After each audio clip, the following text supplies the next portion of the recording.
Class 12 UP board के विद्यार्थियों, स्वागत है आप सभी का प्रमोद साइंस क्लासेस के एक नए वीडियो में।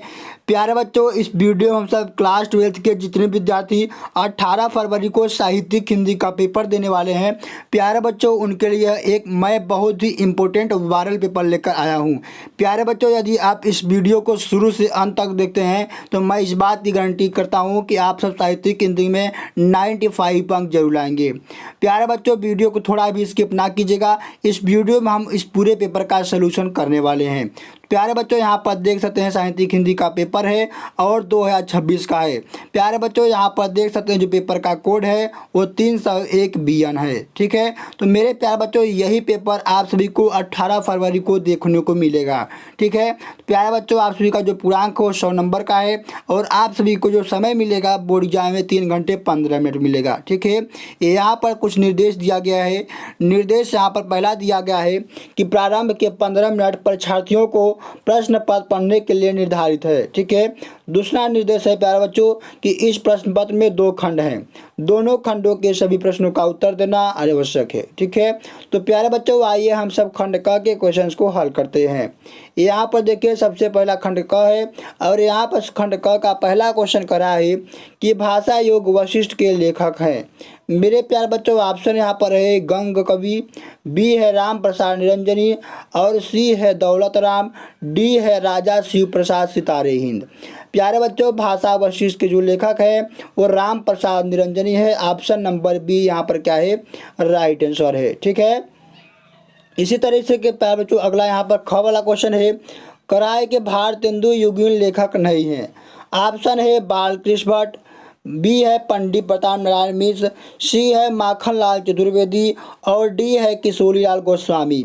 तो प्यारे बच्चों यहाँ पर बालकृष्ण भट्ट ये भी भारतेंदु युग के लेखक है और पंडित प्रताप नारायण मिश्र ये भी भारतेंदु युग के लेखक है और किशोरी लाल गोस्वामी ये भी भारतेंदु युग के लेखक हैं। लेकिन मेरे प्यारे बच्चों यहाँ पर जो माखनलाल चतुर्वेदी है ये क्या है, भारतेंदु युग के लेखक नहीं है। तो इसका जो राइट आंसर हो जाएगा ऑप्शन नंबर सी यहाँ पर क्या है, राइट आंसर है। ठीक है, अगला यहाँ पर ग वाला क्वेश्चन कर रहा है कि शेखर एक जीवनी किसकी रचना है।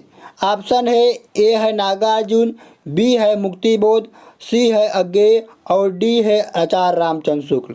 तो मेरे प्यारे बच्चों जो शेखर एक जीवनी है वो अज्ञेय जी का एक उपन्यास विधा की रचना है। तो यहाँ पर ऑप्शन नंबर सी क्या है, राइट आंसर है। अगला यहाँ पर घ वाला क्वेश्चन है प्यारे बच्चों, कराए कि आनंद कादम्बनी के संपादक हैं।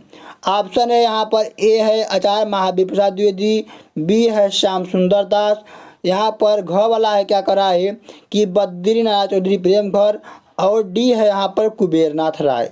तो प्यारे बच्चों आनंद कादम्बनी के जो लेखक हो वो ऑप्शन नंबर सी यहाँ पर जो राइट है बद्री नारायण चौधरी प्रेमघन जी हैं। ठीक है, तो प्यारे बच्चों इस तरीके से पूरे पेपर का सोल्यूशन मैं इस वीडियो में करवाने वाला हूँ। प्यारे बच्चों यदि आप अभी तक इस चैनल को सब्सक्राइब नहीं किए हैं तो सब्सक्राइब कर लीजिए। इसी तरीके से हम सभी विषयों के मॉडल पेपर इसी चैनल पर हल कराते रहेंगे। ठीक है, यहाँ पर अंग वाला क्वेश्चन है कि आवारा मसीहा की विधा है। ऑप्शन है उपन्यास, बी है जीवनी, सी है संस्मरण, डी है यात्रा वृतांत। तो मेरे प्यारे बच्चों जो आवारा मसीहा है ये विष्णु प्रभाकर जी का एक क्या है, जीवनी है। ठीक है, तो यहाँ पर ऑप्शन नंबर बी क्या है, राइट आंसर है। ठीक है, अब आते हैं दूसरे क्वेश्चन की ओर। दूसरा क वाला क्वेश्चन कर रहा है कि खड़ी बोली का प्रथम महाकाव्य है। ऑप्शन है प्यारे बच्चों कामयानी, बी है प्रिय प्रवास, सी है राम शक्ति की पूजा और डी है साकेत। तो प्यारे बच्चों खड़ी बोली का जो महाकाव्य है वो प्रिय प्रवास है। ठीक है, प्रिय प्रवास बात करें मेरे पास जो किसकी रचना है तो ये अयोध्या सिंह उपाध्याय हरिओं जी की रचना है। ठीक है, तो यहाँ पर option number B is the right answer. अगला यहाँ पर क्वेश्चन है प्यारे बच्चों कि छायावाद की समय सीमा क्या है। प्यारे बच्चों ऑप्शन यहाँ पर है ए है 1918 से 1936 ईस्वी तक, बी है 1915 से 1930 ईस्वी तक और सी है यहाँ पर 1921 से 1940 ईस्वी तक, डी है यहाँ पर 1900 से 1936 ईस्वी तक। तो प्यारे बच्चों यहाँ पर इसका जो राइट आंसर है ऑप्शन नंबर ए है 1918 से 1936 ईस्वी तक। प्यारे बच्चों कहीं कहीं यही को लिखा रहता है 1918 से 1938 लिखा रहता है, तो ध्यान रखिएगा दोनों का एक आंसर एक ही होगा। ठीक है,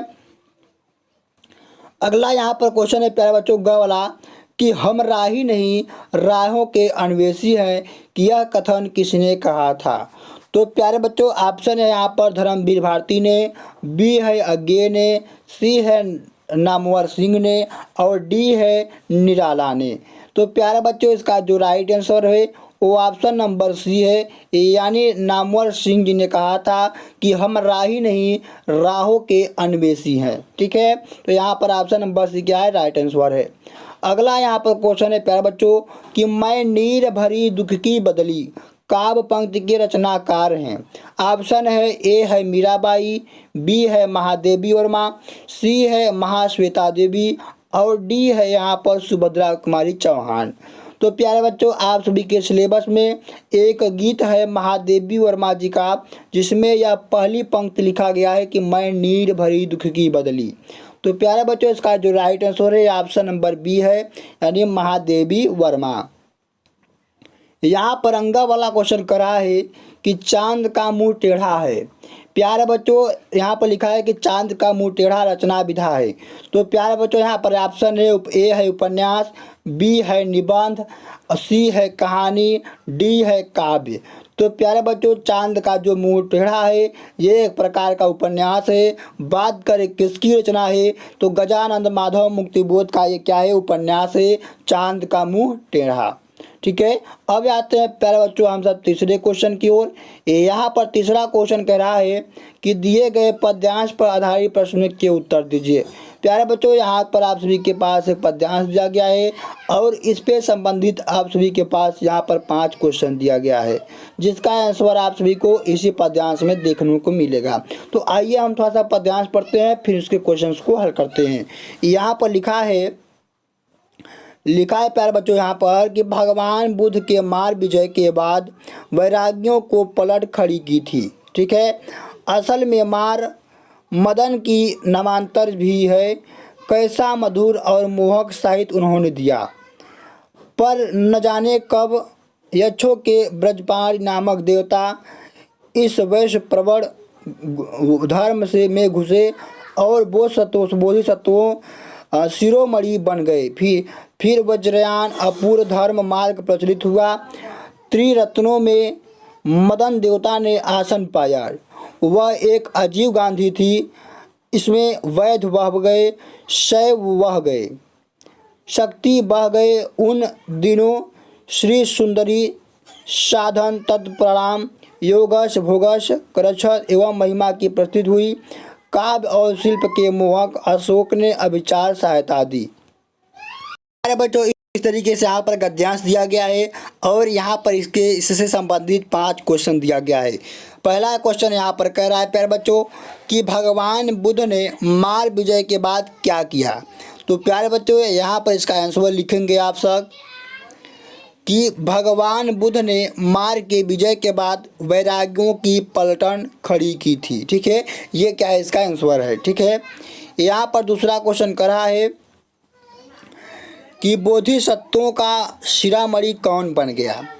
तो प्यारे बच्चों यहाँ पर इसका आंसर लिखेंगे कि बोधिसत्वों का यहाँ पर क्या लिखा हुआ है कि पर न जाने यक्षों के ब्रजपाल नामक देवता इस वैराग में घुसे और बोधिसत्वों के शिरोमणि बन गए। ठीक है, इस तरीके से इसका आंसर लिखेंगे। ठीक है, यहाँ पर अगला क्वेश्चन है कि बोधिसत्व और अभिसार के शब्दों को स्पष्ट कीजिए। आप सभी को इसका आंसर का इसके शब्दों का अर्थ लिखना है। ठीक है, घ रेखांकित अंश की व्याख्या कीजिए। तो प्यारे बच्चों यहाँ पर आप सभी के पास देखिए यहाँ से लेकर यहाँ तक के वाक्यों के नीचे अंडरलाइन किया गया है। तो आप सभी को इसको अपने शब्दों में इसका व्याख्या कर देना होगा। ठीक है, अगला यहाँ पर क्वेश्चन है अंग वाला कि उपर्युक्त पाठ के शीर्षक एवं लेखक का नाम लिखिए। तो प्यारे बच्चों ये जो गद्यांश है आप सभी का दूसरा चैप्टर है जिसका नाम है अशोक के फूल। ठीक है, क्या नाम है, अशोक के फूल। तो प्यारे बच्चों वही पाठ से लिया गया है।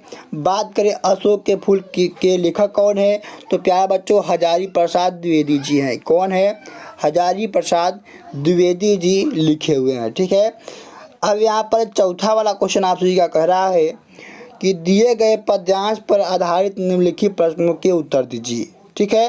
तो प्यारे बच्चों यहाँ पर देखिए लिखा हुआ है कि सुख भोग खोजते आते सब, आए तुम करने सत्य खोज। जग की मिट्टी पुनले जन, तुम आत्मा के मन के मनोज। जड़ता अहिंसा स्पर्धा में भर, चेतना अहिंसा नर्म ओज। प्यारे बच्चों इस तरीके से यहाँ पर आप सभी का पद्यांश दिया गया है और यहाँ पर आप सभी के पास इससे संबंधित 5 क्वेश्चन दिया गया है, ठीक है। तो आप सभी को यहाँ पर इसका आंसर लिखना होगा और यहाँ पर सबसे अंतिम में दिया गया है कि इस कविता का शीर्षक और पाठ का नाम लिखना है। तो मैं बता दूँ आप सभी को कि ये जो पद्यांश है आप सभी का वो बापू के प्रति, कहाँ से, बापू के प्यारे बच्चों प्रति नामक पाठ से लिया गया है आप सभी के जो चैप्टर है, और जिसके लेखक प्यारे बच्चों आप सभी के भारतेंदु हरिश्चंद्र जी हैं। कौन है? भारतेंदु हरिश्चंद्र जी हैं, ठीक है। तो वहीं से पाठ लिया गया है। इससे संबंधित क्वेश्चन को आप अपने शब्दों में हल कर दीजिएगा। यहाँ पर देखिए अगला क्वेश्चन करा है 5वां का क वाला कि निम्नलिखित में से किसी एक लेखक का साहित्यिक परिचय देते हुए उनकी प्रमुख कृतियों का उल्लेख कीजिए। अधिकतम शब्द सीमा 80 शब्द। प्यारे बच्चों आप सभी के पास यहाँ पर 3 लेखक दिए गए हैं। पहला है वासुदेव सरल अग्रवाल, यहाँ पर दूसरा है डॉक्टर हरिहर प्रसाद द्विवेदी और तीसरा है डॉक्टर APJ अब्दुल कलाम। तो प्यारे बच्चों आप सभी को तीनों कवियों में से किसी एक कवि का आप सभी को यहाँ पर यानी लेखक का साहित्यिक परिचय लिखना होगा, ठीक है। सेम इसी तरह यहाँ पर ख वाला क्वेश्चन कर रहा है कि निम्नलिखित में से किसी एक कवि का साहित्यिक परिचय देते हुए उनकी प्रमुख कृतियों का उल्लेख कीजिए। अधिकतम शब्द सीमा यहाँ पर 80 शब्द। तो प्यारे बच्चों यहाँ पर भी सेम आप सभी के पास 3 कवि दिए गए हैं।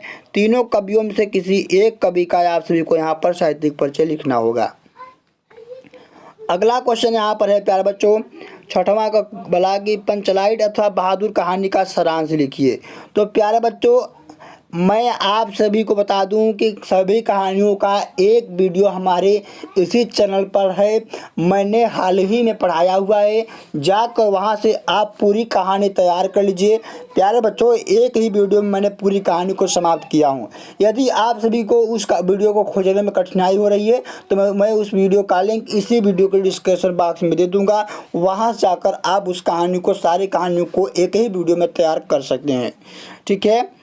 यहाँ पर देखिए 7वां वाला क्वेश्चन कर रहा है कि स्वपठित खंडकाव्य के आधार पर किसी एक खंड के एक प्रश्न का उत्तर दीजिए। तो प्यारे बच्चों आप सभी के इलाके में जो भी खंडकाव्य चलता होगा आप सभी को उसी का आंसर 80 शब्दों में देना होगा, जिससे आप सभी को पूरे 5 नंबर यहाँ पर मिलते हैं, ठीक है। इसी तरीके से प्यारे बच्चों यहाँ पर आप सभी का खंड ख स्टार्ट होता है। खंड ख में प्यारे बच्चों आप सभी का यहाँ पर 8वां का क वाला क्वेश्चन कर रहा है कि दिए गए संस्कृत गद्यांशों में से किसी एक का संदर्भ हिंदी में अनुवाद कीजिए। यानी प्यारे बच्चों आप सभी के पास यहाँ पर 2 संस्कृत के गद्यांश दिए गए हैं और आप सभी के पास प्यारे बच्चों दोनों में से किसी एक का आप सभी को हिंदी में अनुवाद करना है। तो प्यारे बच्चों यहाँ पर देख सकते हैं कि यहाँ पर लिखा है संदर्भ। तो संदर्भ लिखने के लिए आप सभी को इस गद्यांश का पाठ का नाम पता होना चाहिए। आप सब व्याख्या तो अपनी आसानी भाषा में कर ले जाएंगे, लेकिन प्यारे बच्चों आप सभी को उसका पाठ का नाम पता होना चाहिए। तो प्यारे बच्चों मैं बता दूँ इस पाठ का नाम, तो ये आप सभी का संस्कृत भाषा या महत्वम पाठ से लिया गया है। और यहाँ पर जो अथवा में दिया गया है ये गद्यांश, ये महामना मांडवी से लिया गया है। तो दोनों में से किसी एक का आप सभी को अपने शब्दों में करना है हिंदी में अनुवाद, और इसका आप सभी को संदर्भ भी लिख देना है, ठीक है। प्यारे बच्चों इसी तरीके से यहाँ पर ख वाला क्वेश्चन है कि दिए गए पद्यांशों में से किसी एक का हिंदी में अनुवाद कीजिए और संदर्भ भी लिखिए। तो प्यारे बच्चों यहाँ पर देखिए लिखा हुआ है, जैसे यहाँ पर देखिए 8वां में है यहाँ पर कि न चौरहार्यम न च राजहार्यम न भ्रातभाज्यम न च भारकारी व्यय कृते वर्तेव नित्यम विद्याधनम सर्वधनम प्रधानम। तो प्यारे बच्चों यहाँ पर है कि न माने नहीं, चौरहार्यम माने चुरा सकता है, न माने नहीं, च माने और राजा हार्यम माने राजा चुरा सकता है। यानी न चोर चुरा सकता है और न राजा छीन सकता है, ठीक है। यहाँ पर है कि न भ्रात भाज्यम यानी न भाई बांट सकता है, न च भाजकारी और न ही ये किसी को भारी पड़ता है। व्यय कृत्य माने व्यय करने से, वर्धतेव नित्य माने दिन प्रतिदिन बढ़ता है, विद्याधनम सर्वधनम प्रधान प्रधानम, यानी विद्या धन सभी धनों में प्रधान है। ठीक है, तो इस तरीके से आप सभी को अपने भाषा में इसका आंसर लिख देना है, हिंदी में अनुवाद कर देना है। यहाँ पर देखिए 9वां का क्वेश्चन कर रहा है कि निम्नलिखित मुहावरों में से किसी एक का अर्थ लिखकर वाक्य में प्रयोग कीजिए। जैसे है प्यारे बच्चों यहाँ पर कि पानी पानी हो जाना, तो पानी पानी हो जाना का मतलब कि लज्जित हो जाना। ठीक है, ऐसे इसका अर्थ लिखेंगे और इसका वाक्य प्रयोग बनाएंगे कि श्यामू ने रामू को ऐसा बात कहा कि वह पानी पानी हो गया। इसका मतलब वो लज्जित हो गया। ठीक है, तो 10वां यहाँ पर क्वेश्चन है अपहृत गद्यांश का। तो अपहृत गद्यांश आप सभी के बोर्ड एग्जाम में आएगा, उसको हल करना है, जो कि 5 नंबर का आएगा यहाँ पर। ठीक है, अगला यहाँ पर क्वेश्चन है प्यारे बच्चों 11वां वाला कि निम्नलिखित शब्द युग्मों का सही अर्थ का चयन करके लिखिए। तो यहाँ देखिए अविराम और अभिराम। तो अविराम का मतलब होता है प्यारे बच्चों कि लगातार, और अभिराम का मतलब होता है सुंदर। तो यहाँ पे इसका जो राइट आंसर है ऑप्शन नंबर 6 है, यानी लगातार, और सुंदर इसका क्या है, राइट आंसर है। अगला यहाँ पर क्वेश्चन है प्यारे बच्चों कि जलद और जलधि। तो प्यारे बच्चों जलद का मतलब होता है बादल और जलद का मतलब होता है समुद्र। तो यहाँ पर इसका जो राइट आंसर ऑप्शन नंबर अ है, बादल और समुद्र यहाँ पर क्या है, इसका राइट आंसर है। ठीक है, अगला यहाँ पर ख वाला क्वेश्चन करा है कि निम्नलिखित शब्दों में से किसी एक शब्द के 2 अर्थ लिखिए। तो प्यारे बच्चों आप सभी के पास यहाँ पर 3 शब्द दिए गए हैं। ठीक है, तो तीनों शब्दों में से किसी एक शब्द का 2 अर्थ लिखना है। जैसे यहाँ पर आप सभी के पास क्या दिया हुआ है, मित्र दिया हुआ है। तो मित्र शब्द का आप सभी को 2 अर्थ लिखना है। जैसे मित्र का मतलब हो गया कि सहयोगी हो गया, दोस्त हो गया, इसका मतलब आप सभी को इसको 2 अर्थ लिख देना हो। ठीक है, इसी प्रकार से आप सभी को इसका आंसर देना होगा।